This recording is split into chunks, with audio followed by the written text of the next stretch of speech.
So thanks everybody for coming out, and I want to thank the Valemount Community Forest for donating some for the travel costs.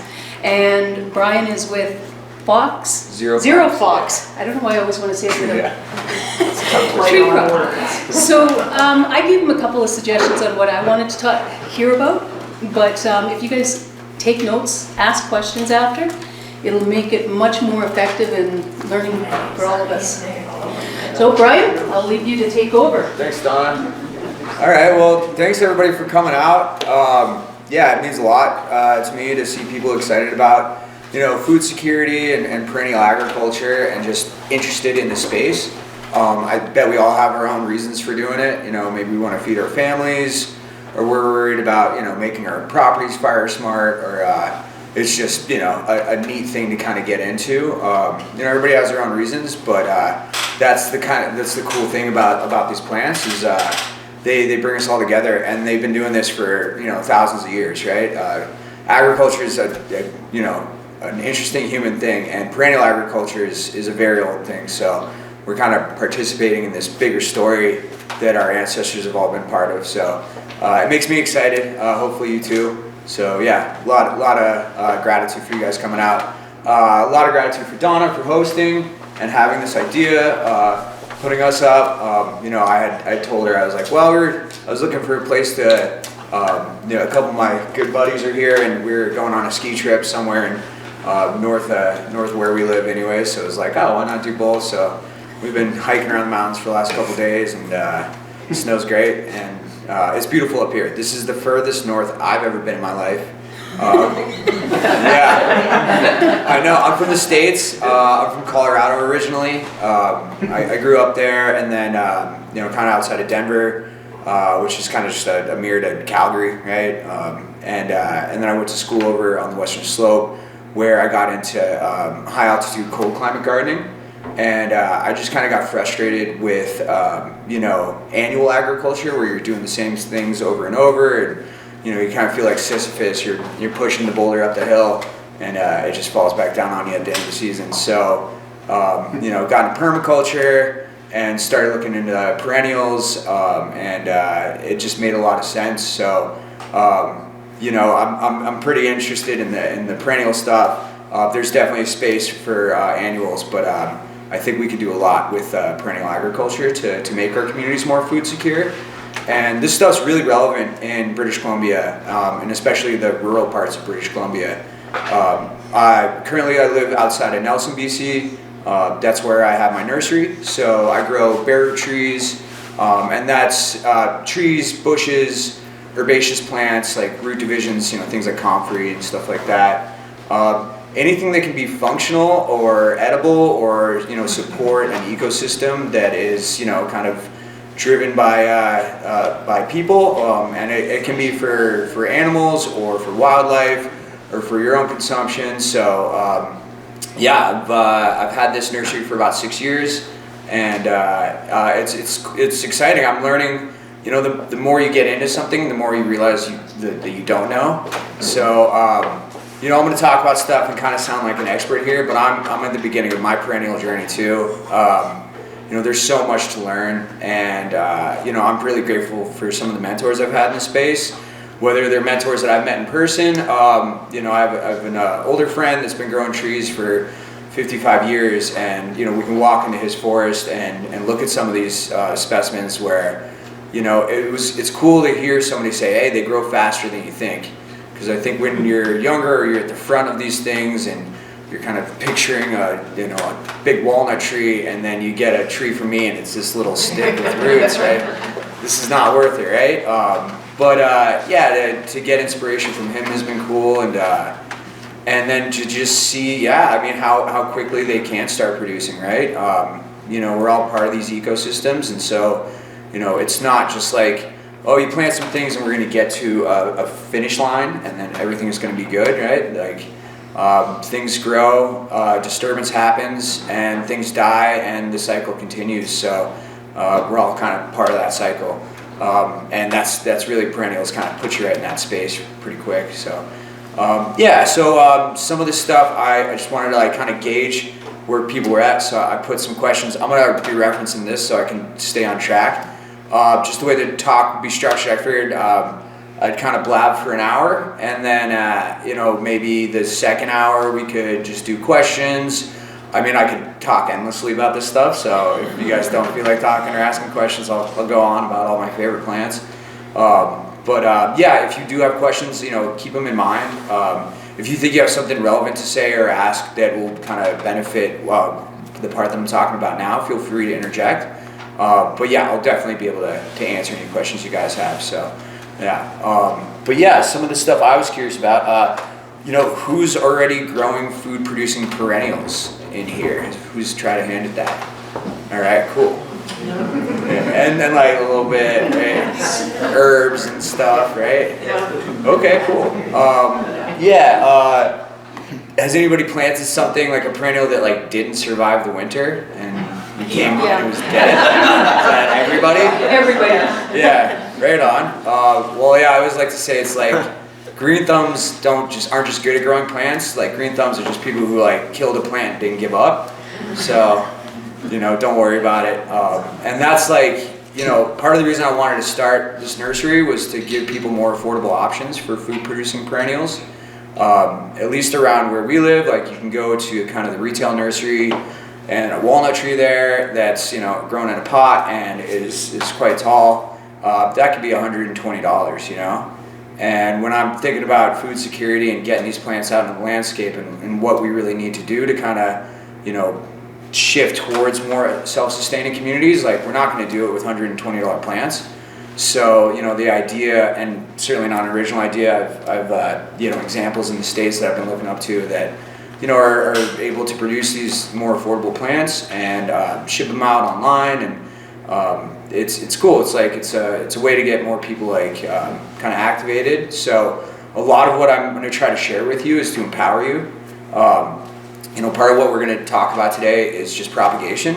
And so, you know, by all means, you know, order plants through our website. We'll ship them up to you. But if I could give you kind of like the courage to start growing seeds and cuttings yourself so that you can get them out in your landscape and, you know, be disappointed when those die and try something else, and, you know, however it goes, that's really what we need is almost like a fleet of citizen scientists that are, you know, doing their own breeding work, right? You don't need to know the name or cultivar of that random apple tree on the side of the road to be like, I'm gonna save some seeds from it because it's tasty and it doesn't, you know, care about the cold, and, you know, it might not be like a Fuji apple, but you know, I've never seen a pig turn down an apple, right? So they all have their own value in their own way. So and then yeah, the other question I was gonna ask is like, who here is on some land, like maybe more than a city lot? Like, is anybody on a chunk of land, more than a half acre? Sweet, okay.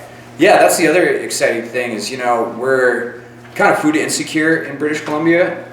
You know, we're all spread out and we get a lot of our food from the lower mainland or California or wherever, but the access to land, I don't know the exact stat, but I feel like Canadians have some of the most access to their own private land, and that's a really good thing, right? It's, you can start doing stuff, you know, pretty quickly and get, you know, results and make an impact. I grow all my trees on basically a half acre, put out like about 10,000 a year, so you know, you don't need that much space, right?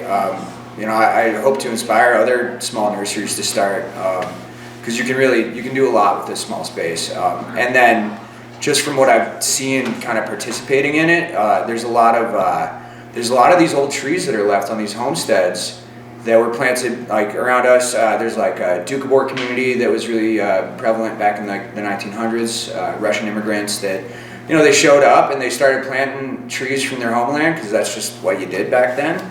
And, you know, they had to water them and protect them from the wildlife for the first couple years, decade, 2 decades, but you know, the exciting thing about once some of these longer lived perennials start producing later in life, the abundance that they can rain down is incredible, right? It's pretty cool to see trees that aren't watered or fertilized or fenced or really cared for at all, and they're just pouring down calories of food, right? And I mean, I've had, you know, people be like, oh, chestnuts, those are like survival food, and I was like, okay, like, well, how much work did you put in your garden this year? Like, So I think that's kind of like the longer term vision, is that we can set up these systems to be maybe not self-maintaining, but producing with less effort over time.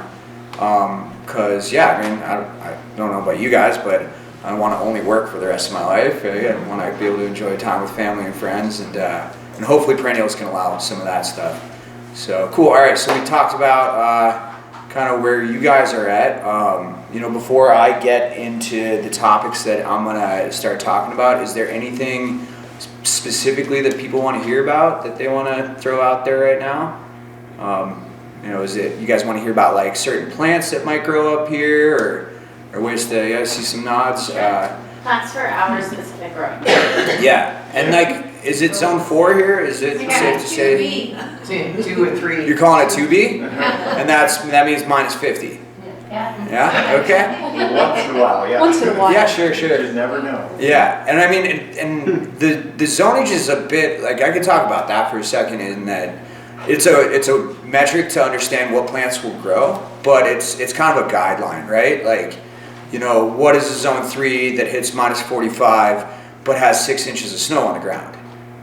Maybe there's no snow on the ground, but you're in sandy soil, but that soil's wet. I mean, there's growers in Vermont that, you know, they're in historic zone 4s, or, you know, 3Bs, but they're figuring out how to grow persimmons. And they're doing that in soil like, okay, if you're in clay soil that's moist, you can get away with it. I mean, you guys are familiar with the idea of like microclimates.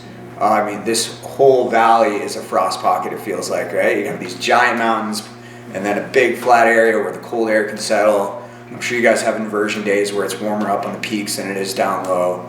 So, I mean, that's really challenging, but it also can be a lot of advantages, right? Like, if you think about Vancouver Island or the lower mainland, like, they don't get the killing frosts that help manage pests and disease the same way as up here. So, you know, the diversity that you can choose from for plants in the area isn't going to be as large as a zone 7, right? But you also have a lot of advantages for kind of balancing things and not having to fight some of the pest pressures and disease pressures that people have to in warmer places. So, you know, silver lining, consider that when you're cursing how cold it gets here. And yeah, I mean, people have been growing perennial crops in super cold places for a long time, so it's quite possible. But, you know, if we want to talk about growing citrus in greenhouses, like, I'm the wrong guy for that. You know, we call it Zero Fox tree crops for a reason. I want to, you know, look into things that are hardy that can deal with it, and if they can't, then we can move on to some other stuff. So, yeah. So, all right. Yeah. Any other topics that could come to mind? We mentioned plants for the area. Yeah. You had mentioned something about borders that might keep the bears away. Yeah, like wildlife stuff. Yeah. Sure. Because that's a big issue on my property, because we back onto a river. Yeah. Yeah. So having something that, you know, keeps the bears over there, not up here, Sure. because they like the goats. Yeah, because like, and yeah, that's what you were saying. Yeah, in the Coonies we got a lot of bear pressure too. Yeah. And it's possible to get plants established and to maintain them and keep harvesting from them. And it's also, you know, we live in a private land society, right? So we want our individual apple trees, and it's hard when you have like bears around you that are like growing up in the area and they just learn, you know, how to teach their cubs, like, hey, that good apples are over there. This is where we go every year, and you're like, they broke it, you know, again. So yeah, we can talk about wildlife stuff. That'd be great. Cool. All right. Well, getting into it. I was looking at some of this interesting stuff about Valemount. Frost can occur any month of the year. Yeah. Yep. Is that right? That's awesome. No, that's great. That's something you should definitely consider, right? And it's another reason why annuals are harder for people to create food security around in a climate that can see frost every month of the year. Because, you know, you know how that your tomatoes or squash, like, as soon as it hits minus 0.2, right, they're done. But then you notice like the kales and stuff, it's like minus 3, like they're great, right? Kill all the aphids. So what you see out of these perennials is that they're pretty resilient, especially with you know, kind of unexpected climate swings. which is like, this is the age we live in. I mean, what a weird winter, right? Like, we barely had any snow valley bottom where I live in the Kootenays, and you know, I wouldn't be surprised if we get like a week of -20 in March and be like, oh, that was the latest stretch of cold weather we've ever had. So it's you know, it's not global warming, it's global weirding. And however you guys feel about that or whatever's happening, it's just to design our food security systems to be resilient and expect wild swings to occur. You know, the heat dome from a few years ago, that was pretty crazy. You know, these 70+ day stretches of no rain from July, August, September. What's growing crops with, you know, massive amounts of wildfire smoke above you. You know, all these things are going to be taken into consideration as we move forward, and that's a lot of the reason why I advocate for seedlings. You know, we do grow a lot of grafted stuff or clonal stuff from cuttings. These are great. It's a good way to know what you're going to get. You know, it's a good way for me to be able to sell plants easier, because it's much easier to sell a Fuji apple than some roadside apple that I have to give a cute name to that no one can look up, right? But like the climate resiliency we need out of our food producing plants is going to be discovered, you know, by folks like you who are just trying to put stuff out in the landscape and see how it goes. So, you know, I mean, you know, every variety of everything was a seedling, right? Like there's no type of apple that was just engineered to be that way. It had to be a chance seedling at some point. Now I know CRISPR and all this genetic modified stuff is gonna probably shift that in the future, but yeah, selection is a nice way to figure out what will work. And mass selection is kind of our only tool as kind of the normal people of the world to figure this stuff out. So you need a lot of firepower. You need to put stuff out in landscape. You know, when I talk about planting things to our customers or to people who are interested, you know, I always advocate for denser planting, and that's good for pollination, right? But it's also a redundancy trick, right? If I put, you know, chestnuts at 10-foot spacing in a, you know, 100-foot row, that's a lot of chestnuts. That's 10 chestnut trees in 100 feet, and we might end up with 3 of those with, you know, 30-foot spacings.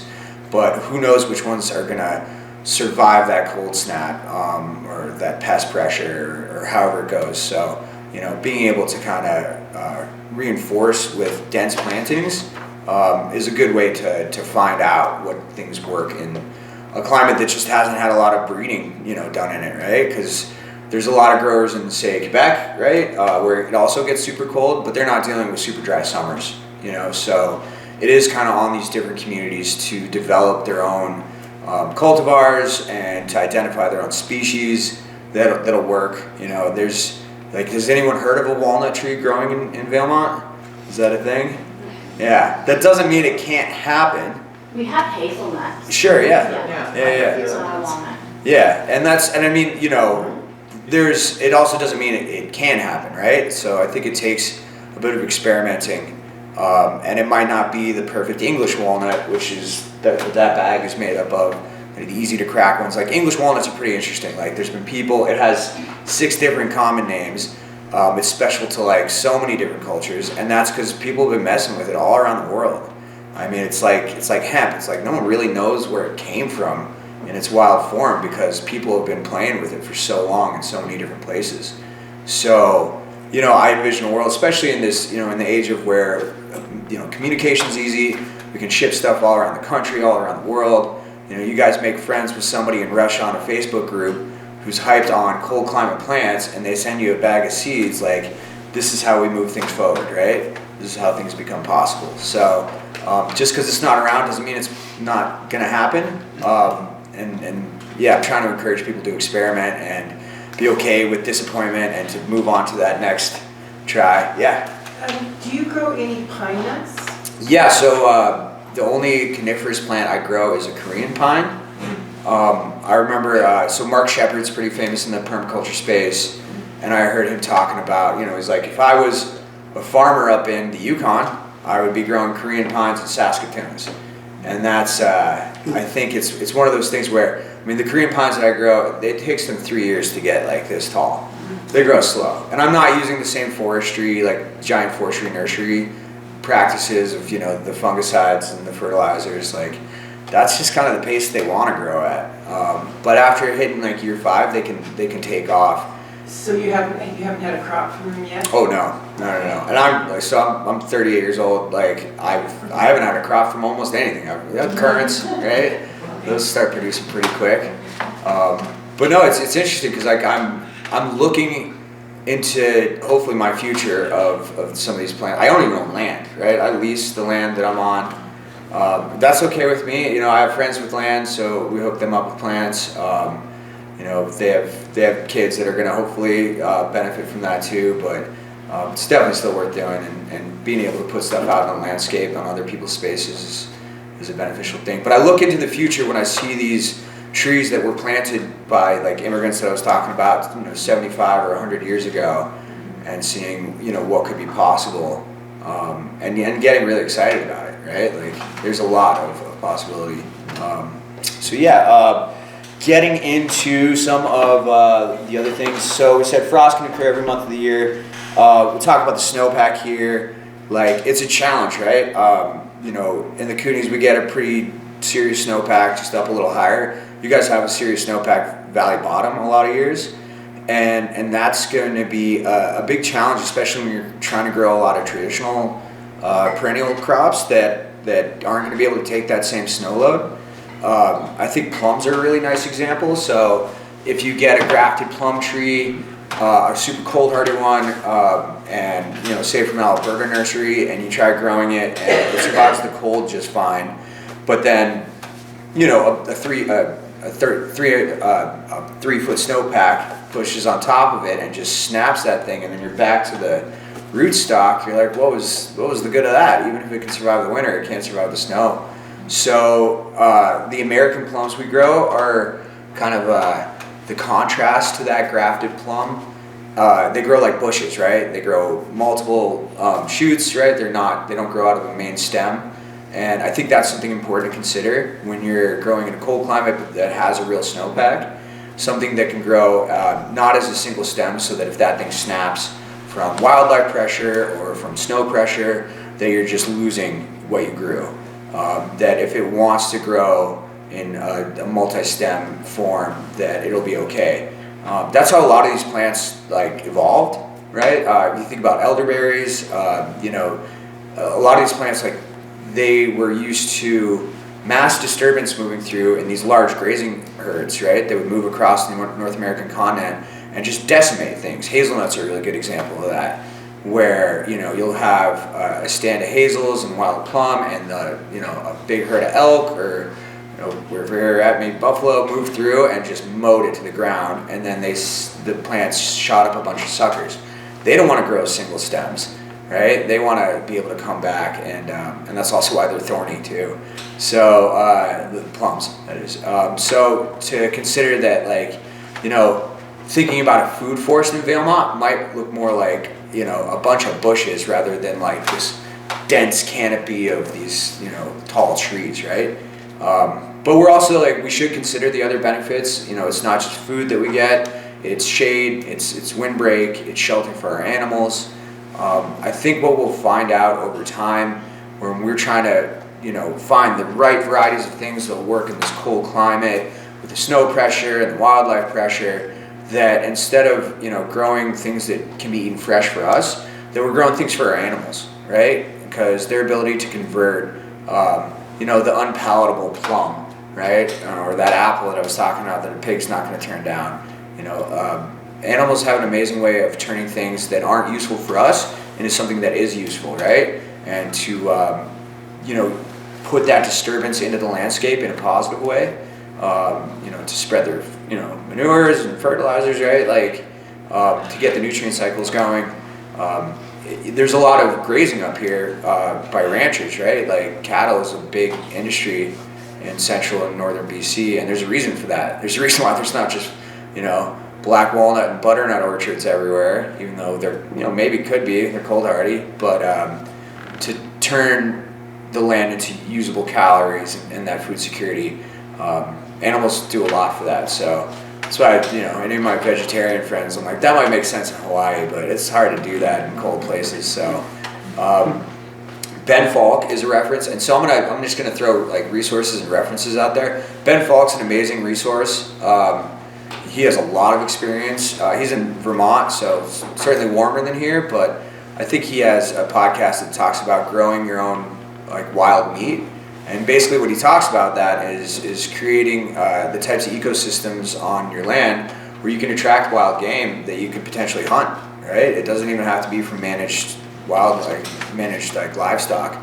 And I think that is unrealistic if I were to be given this talk to, Burnaby, right? But up here, it's like, this is more of a reality. So yeah, taking considerations like that, it's not gonna look, if you type in permaculture food forest, you're gonna get people from Costa Rica just pulling down all these tropical fruits, and that must be nice, right? But this isn't how it's gonna look here, right? And to just kind of accept that and to readjust what our expectations are and open our imaginations up to what it could look like.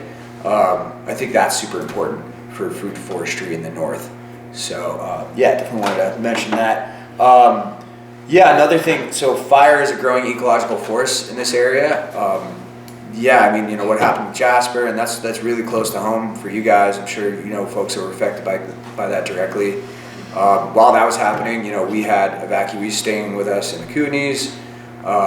Fire is a real thing, and managing our community interface for fire smart living is going to be a really important one. So, when I'm advocating for a community food forest, and we come up against, I heard City Council in Prince George was talking about cutting down all their apple trees because the bears, right? And it's just like, well, maybe we don't lead with food forestry, maybe we lead with wildfire mitigation, right? Making our communities more fire smart with deciduous plants, and hey, if they produce food, awesome, bonus, so that's definitely an angle I want to chat about a bit.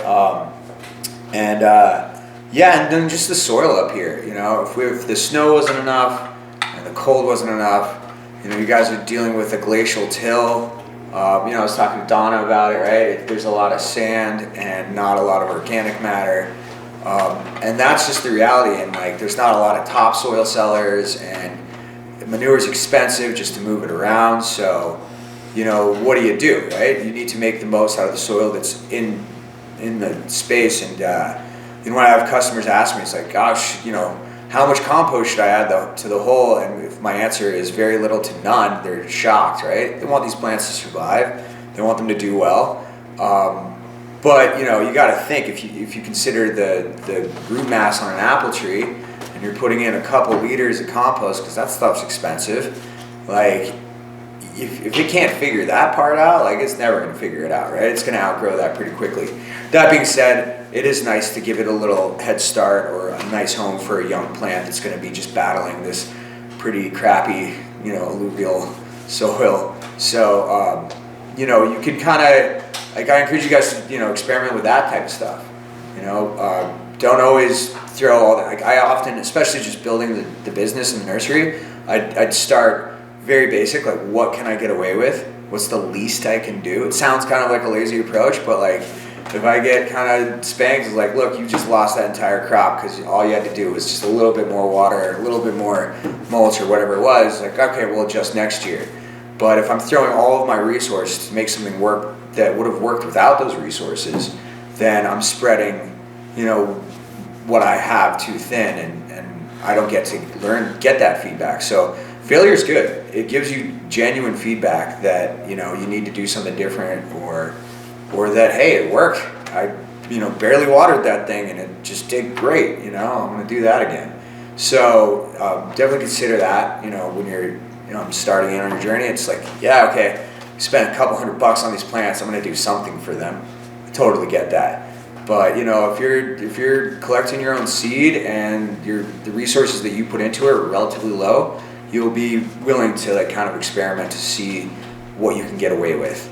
It's kind of that mantra of what do we do here? And that's really important for moving forward, because you guys are all going to be educators in your own way. Clearly you took your time to come here, and that's awesome. Appreciate that.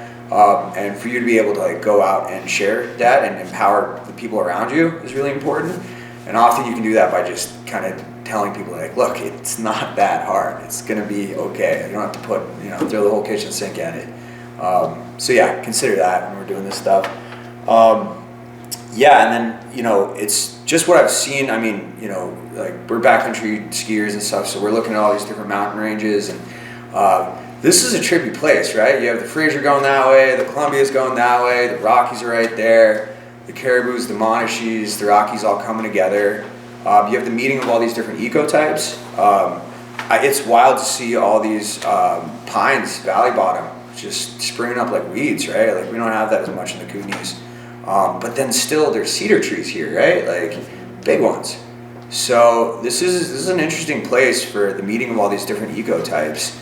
And I think that's a huge advantage. It could be a disadvantage in a sense because there's so much going on. So when you try to isolate your variables and understand why things work the way they did, it's pretty complex when you have all these different factors circling around you. But Valemount's a pretty interesting place in terms of the geographic layout of where you're at. So I think that kind of positions you guys to be kind of the leading experts to be able to share this information with people in the Rockies or people in PG or down towards Clearwater, right? Like there's relevant stuff here in all the different directions because you're dealing with all these different forces, and yeah, that's exciting and kind of daunting. So all right, so let's get into some of the meat of it.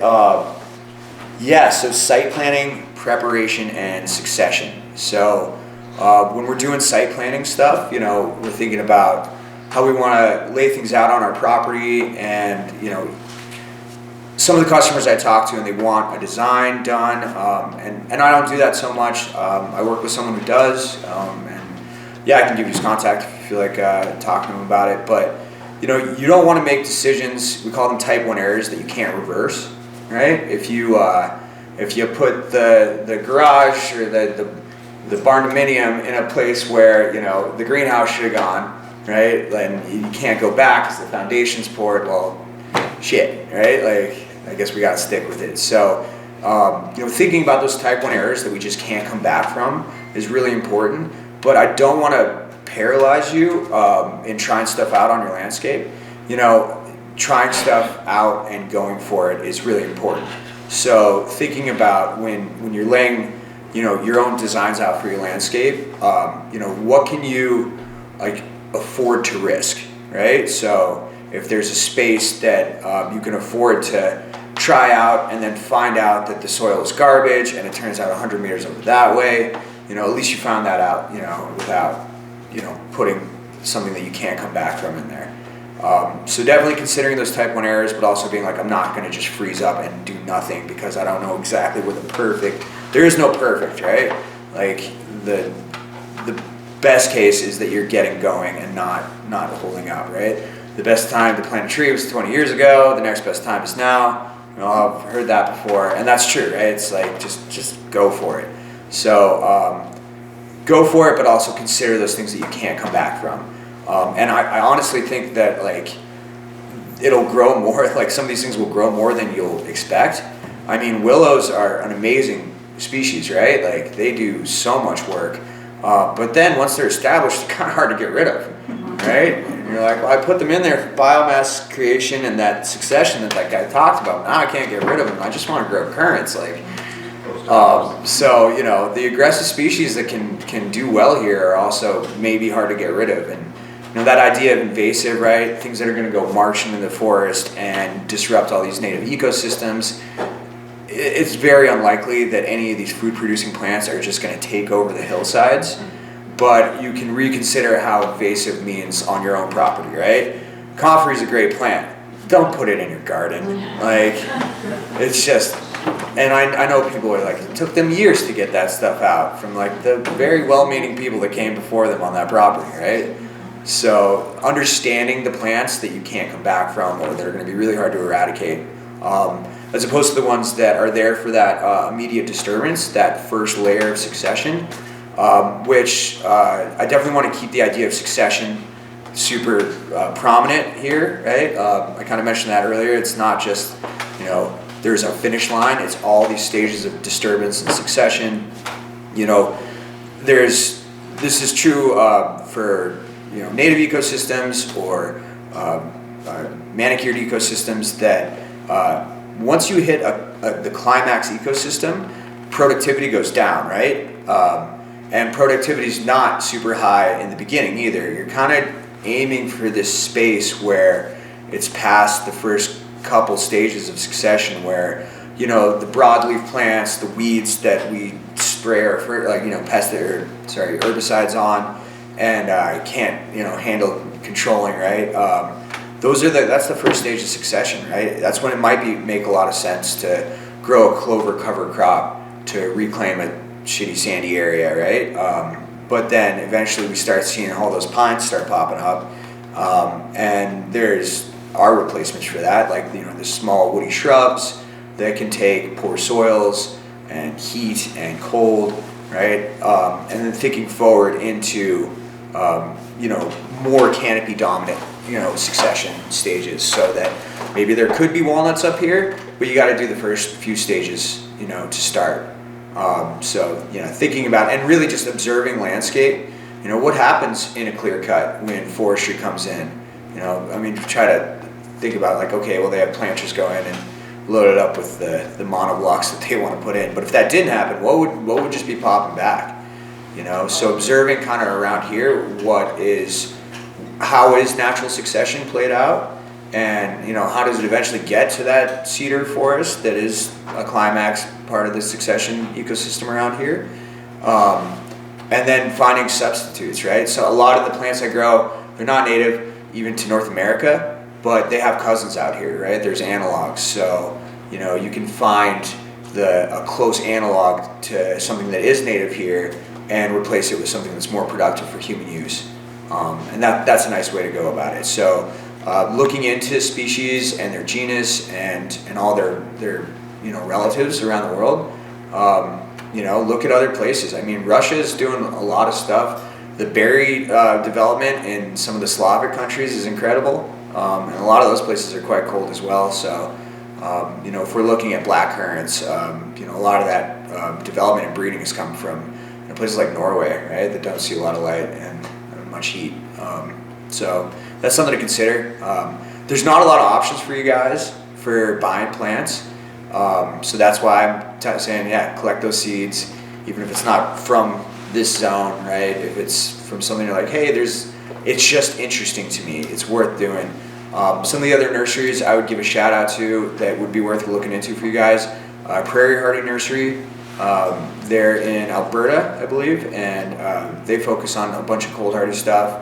And then my friend Doug, he's Oak Summit Nursery. He's in Manitoba, and it's there's really only a certain number of people I can think of in Canada in these cold places that are doing these small scale nurseries that are trying things out. Right, Doug, for example, is grafting onto his native Saskatoons. And he's putting on non-native prunus species because it's compatible, right? And so it's an interesting way to be like, well, here's a native rootstock that we can use. And can someone tell me what the deal is with the cranberry stuff around here?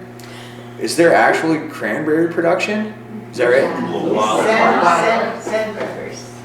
That's the biggest one. What is it? Sandcrackers. Sand cranberries. So They're creeper. They're everywhere. yeah, okay. There's also high bush, and there's also the moss, it's close to the domestic one, Sure. but they're in much smaller areas, whereas the sand cranberry just grows in lots of And places. so that's a Vaccinium. Do you know the Latin name of it? Yes, the sand cranberry. Is it? No. Yeah. No, I'm not sure. Well, this is why common names are garbage, right? Find the Latin name out. So you must know that. So they're creeper all through the pine forest out here. Okay. Yeah. They grow next to the Kinnick. Yeah. Right. So you've got the two red berries often right beside each other, Yeah. one in more jewel tone, and then Yeah. the blueberries are all through there too. Sure. So that kind of sand, it loves Yeah. this area. And So that's it's not in the real cranberry family. Sand cranberries aren't in the real. Okay. They're closer to a lingonberry. sure. Okay. Right. And that's if you look up that species and consider what genus it's in, and then just so what is it? Vaccinium macrocarpon? Yeah, Vicinium macrocarpon. So yeah, I mean, the Vicinium family is an amazing, that's what high bush cranberry is in that as well. There's a lot of edible plants in there. Same thing with the viburnums, right? Viburnum lintago, I think it's nannyberry is its common name or something, but you start looking at the species and looking at its cousins, so you can look around, and observation is one of your best tools, right? What else is growing here? What's related to that could take a similar, type of climate, and then you're trying stuff out, right? And that's, just because it's not being done doesn't mean it won't work. So, yeah, use your imaginations when it comes to that. Use the AI or whatever you can find on the internet. But yeah, this, we have small population centers out here, so it is up to you guys to kind of explore these opportunities. What's the other one? Is it a thimbleberry that grows on? Yeah. And So we get blueberries. thimbleberries too. Yeah, and then blueberries as well, right? Okay. There's a hascat berry farm in McBride. Is there really? They just started a couple years ago. Okay. Yeah, hascaps developed in the University of Saskatchewan. They're from Japan and Russia natively, but they won't even grow down south because it's not cold enough. So it's kind of cool to see these plants that need this climate and can be incredibly productive.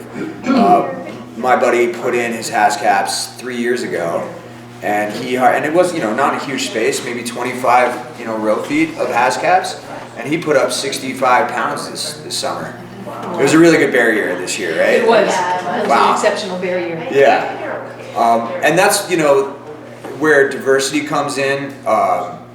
It is unfortunate that you can't choose from everything you could if you're in Vancouver Island, but when you consider the diversity you want into your landscape, part of that is because some years it's not going to be a good berry year. Maybe it's a good hazelnut year, or whatever you can find.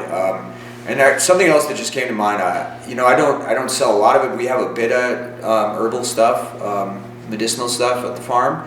But when we're thinking about food security for our community, that takes a lot of time and a lot of land. It's much quicker, and I mean, maybe some people are already like, oh, of course you can do that. But like, to grow a real, herbal medicine cabinet for your community can be done relatively fast and on a small piece of land. So, I mean, a quarter acre of elderberries has got enough elderberries in it for like the entire Robson Valley, right? So a good way to get immediate yields that are meaningful, for your family or for yourself, is to consider some of these herbaceous plants that can be used to keep ourselves healthy. Just in the little patch that I got growing at the farm, like the amounts of skullcap and mint and all these different herbs that are really useful, and it's incredible how much they produce in a small space and how that can be used. And that's our understory, right? If we're talking about the layers of the food forest, the herbaceous layer up here is going to be really, really important, because that stuff is often very cold hardy and produces quickly when you're waiting for these longer lived, slower producers like a Korean pine to come online. And just to kind of conclude this little talk about Korean pines, can produce really heavily, usually after 15 years. So when we're thinking of our succession planning, we're thinking on a timeline and also space and species composition. So there's all these different kind of angles to succession that you can think about. And yeah, that timeline one's really important, right? Because eventually the Korean pines are going to shade out the understory of herbaceous plants that you had underneath, but not for 15 years, right? So it's okay to have your arnica patch be paired with that, because yeah, you'll lose it eventually, but you'll get to benefit from it in the immediate for a while. So yeah, that was the succession discussion that I wanted to talk about. Thinking about like, your sun aspect, slope, frost pockets, cold air drainage, all those things are super important. And that's what you do, reading your site is key. We talked about the snow load up here. There's snow fences you can make where it'll actually catch the snow, which might be able to insulate some of the more tender perennials. Often, I'm a big advocate of the younger plants, but it's hard for them in the first couple of years. You're going to see more cold resilience with an older plant. So what happens in those first couple of years? Are you dragging straw bales around and insulating the heck out of them? Then the voles start living in the straw bales, and then they ate the plants. So there's a lot of different ways to go about it. I know perennial growers down in the Kootenays who will take their snowshoes out and tromp around so the mice and the voles can't tunnel through around their woody plants to get at them. Because everything takes the path of least resistance. Sometimes when you put up a little bit of that resistance, they'll leave it alone, pretty quickly. And it doesn't take a lot of management from your side of things. It just takes a little bit of foresight and planning. So yeah, those the management techniques that you would consider the low-hanging fruit, definitely make a list of those. What can I do to move this thing along that's not going to take so much from me? When people are asking about watering young plants, we'll probably talk about it later in the talk, but it's not like you need drip irrigation so they can get a little bit of water every single day.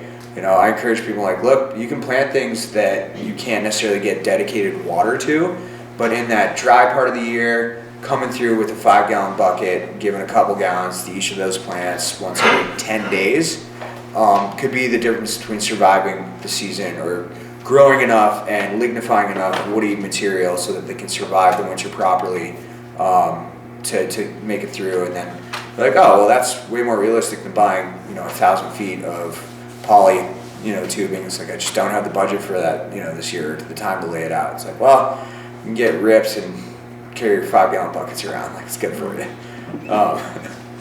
or your grandson, or whoever wants it. So those are definitely things to think about. We talked about the soil reality here. You don't need perfect soil, and often when you're establishing a plant, you can it's almost like over-parenting your kids. If you just make the perfect environment, they won't want to leave that environment. People will dig holes with the post hole driller on the back of a tractor that you can have to sink post holes. Nice quick way to do it, but it basically glazes the inside of that hole, compacts that, but then you fill it with all this nice soil and you put your perennial in there, and the perennial goes, yeah, this is nice, I'm not leaving this sweet, awesome space, right? And they literally root bound themselves in that hole, even though they're not in a plastic pot.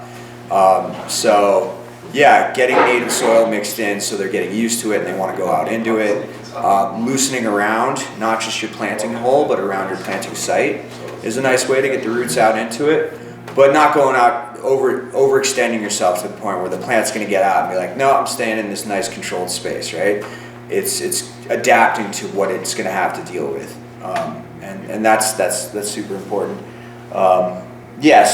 Avoiding overworking the soil, basically, especially on steep slopes. It's very important. And then, living ground covers, right? Getting armor on the soil is very important, and whether you're doing that with mulch or seed that you're cover cropping, it's just a really good practice to stabilize the soils, add that nutrient cycling so you can get that kind of first layer succession out of the way and get some of the more tender stuff going. Cool, we've talked about succession thinking a lot, so I don't need to say anything more about that. I wanted to cover some different propagation stuff. My computer's about to die. I'm gonna plug it in real quick to make sure that doesn't happen. Make sure I have an outlet behind you. Let's see. Is there an outlet on this wall, Don? Let's go back here. Sweet. I'm gonna hand you this, buddy. And okay. Anyways. So propagations. Anyone started perennial seeds before? Yeah, okay, cool. How'd it go? Did it work? Yeah. Yeah? Yeah. I started some ornamental trees from around town. They planted these ornamental purple trees, and I grabbed the little purple berries. And they didn't need stratification or anything. They just need to be soaked in water in the fridge for a week, and then I planted them. They did great. Cool. Yeah. Yeah, and you grew some out too? Yeah. What'd you grow? The currants and cherries. Oh, cool. Did they go for you? Yes. Yeah? Right on. Not super big yet, but. Sure. Yeah. Yeah, it's exciting because it's one of those things you can try in the spring, then nothing comes up, and then you learn about stratification. So there are some kind of pre-breeding stuff that you can do. One of the resources I'm going to recommend is a book by Akiva Silver. It's called Trees of Power. He's honestly who I've modeled my nursery after. And he's got some podcasts out there. It's awesome to listen to him talk about it. His book is going to go through some of these propagation techniques that I'll kind of briefly cover here. So it's important to understand kind of what stratification means. It's a built-in timer for these perennial seeds to not wake up too early, basically. So what I found is that the stratification needs to happen, but like with cherry seeds, for example, I would do the stratification and then they wouldn't come up, and then I read later from a grower being like, well, if you dry them, they go double dormant, and lo and behold, they took 2 years to come up, but then they all came up, but I had already started growing something else there, so it was just chaos. So when you collect seed, whatever seed that might be, there's a huge benefit to keeping it fresh. And there's another manual. It's by, I think Michael's his first name, but Dirr, D-I-R-R. It's the Manual of Woody Plant Propagation. It's not super expensive, but it's not super cheap. Anyways, it's nice to have because it's basically just listing plants by species, giving their stratification requirements, or if you're trying to root cuttings, things like that. And that's just a nice thing to have on hand when you're like, is it 30 days? Is it 90 days? Does the seed need to be fresh? Yeah, there's another book from a guy who's from Ontario. It's called Growing Trees from Seed by, I think his last name is Kerr, I want to say.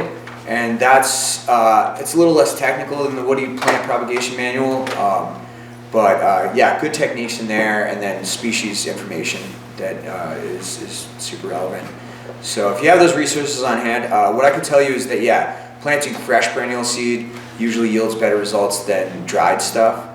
Though, I just had all like my non-king cherries sprout. It's February. Luckily, our ground's unfrozen in the Kootenays. If I was doing my nursery up here, I'd be like, well, we're not gonna have non-king cherries this year. So fall planting is really nice. Basically, what you're trying to do is just mimic what that plant would be doing in nature, right? So, you think about some of the cherries that come out in August, and if they don't have that 30-ish days of warm stratification, that means the seed is moist at a certain warm temperature, and that's for embryo development. But that's basically, you're going to mimic what is happening to that plant. So I'll harvest my cherries, I'll clean the pulp off of them. You can do that with a paint mixture pretty easy, right? And you can use different paint mixtures because I've exploded seeds. I'm like, I ruined my whole seed batch. So the latex paint mixture is nice for the sensitive seeds, but not strong enough for the non-sensitive ones. Yeah, you kind of figure that out, or it's in the Trees of Power book as well. But you're trying to mimic what it's going to go through in nature. So I'll harvest my seed, clean it. It thinks it went through a digestive tract or hit the soil and the stuff rotted off. But I'll keep it in these like mesh bags, these filled with wet sand basically, and then bury that outside. So it thinks it got planted. Now the mesh bag I buried outside, in a caged box or somewhere where mice love that stuff. Do know that fall planting can work, but then you're gonna have, they'll be very vulnerable to rodent, damage. So putting some kind of, 1/4-inch hardware cloth is a really good resource to have for growing your own plants. Just keep rolling that around. You can make these things called air pruned boxes with that. This is a nice technique for starting your own seeds. And you can do a bunch of different forms of them.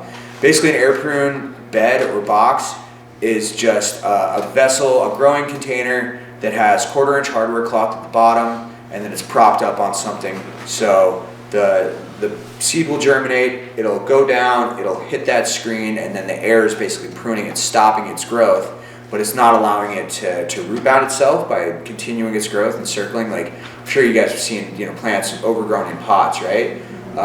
You can get away with that with vegetables, whatever, they're gonna die this year. But, for longer lived perennials, if they spend a year in that state of being root bound, or a couple years, a lot of plants you find at retail nurseries that look good in the showroom and have been in that pot for a while are choking themselves underneath. And another helpful tip I can give you is if you do buy potted stuff, shake that. You don't want to just pull that plastic pot off and just plop that in the hole that you dug for it. Breaking the soil apart, getting those roots loosened even taking out your pruners and cutting some of the, if you can see some of the more dense woody roots that have root bounded themselves, prune them off, right? Get it so that it can kind of octopus out into the hole. And it's a nice thing to do with a friend, right? You dig your hole, you're loosening your root ball, or if you get bare root plants, and then you're putting almost a cone of soil at the bottom of the hole. The roots can kind of spread over the top of that, and then you're keeping them spread out while a friend backfills the hole. When you dig out your hole, you're thinking about the soil layers that you dug out, right? So topsoil is really important. It's where all, like, the majority of the microbial life is. So when you dig your hole for your tree, try to keep that the different stratified layers of soil separated from one another. So the subsoil goes back on the bottom of the hole, the midsoil layer, and then the topsoil back on the surface. And that's hard, right? When we're digging a hole, you just dig in and it goes down. It all kind of mixes together, but and it doesn't have to be perfect, but it is a nice thing to do to keep those soil layers kind of separated and put back where they go. So anyways, back to the air prune boxes. The roots go down, they get air pruned, and what I found is that you can grow plants incredibly dense that way.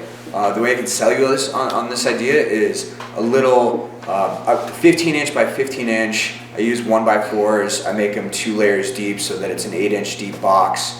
And 15-inch by 15-inch is about heavy enough where I can pick those up and move them around and set them on, you know, milk crates or somewhere where their bottom can be exposed to the air for that air pruning effect.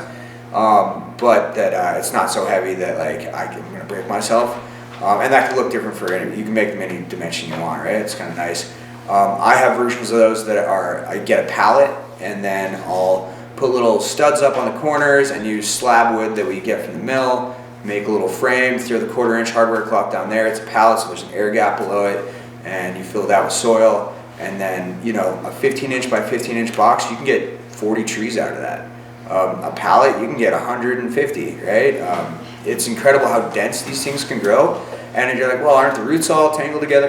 They tease apart just fine, right? They're not root bounding the same way as if they were in a plastic pot. So, you know, having a pallet air prune box or your own little handheld air prune box just available, so when you do find seed, you're like, great, I found the seed, I cleaned it, I threw it in this box, I caged the top of it. It's, you know, it's not going to grow into the ground while it's not germinated. So you can keep it on the ground, you can mound the sides, and it can live outside for the winter.